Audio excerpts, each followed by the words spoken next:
पशुपालक बांधवांनो, एक गोष्ट या ठिकाणी आज आवर्जून सांगावीशी वाटते की सोशल मीडियावर काही लोक सातत्याने वारंवार काही इंजेक्शनची ॲड करत आहेत.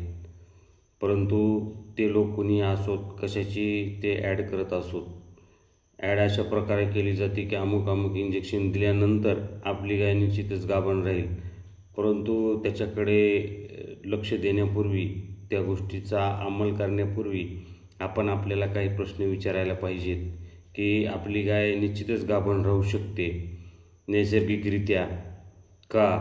तर कारण आपण जर ट्रान्झिशन पिरियडमध्ये तिची योग्य काळजी घेतलेली आहे, विताना तिला कुठलाही त्रास झालेला नाही. जरी त्रास झाला असेल, वार अडकली असेल आणि त्याच्यासाठी संक्रमण होऊ नये म्हणून पशुवैद्यकाकडून जर आपण योग्य उपचार करून घेतलेला असेल आणि त्याच्यानंतर जर पौष्टिक चारा, वाळला आणि ओला चारा यांचा योग्य प्रमाणात समतोल साधून चांगल्या प्रकारची गोळी पेंड किंवा चांगल्या प्रकारचा तज्ज्ञांनी सुचवलेला खुराक जर आपण आपल्या गाईला देत असू, गाईला ऊर्जेची कमतरता नसेल आणि गाईच्या आहारामध्ये जीवनसत्वे आणि खनिज मिश्रणाचा पुरवठा जर आपण करत असू, तर मला वाटतं की निश्चितपणे नैसर्गिकरित्या आपली गाय गाभण राहू शकते.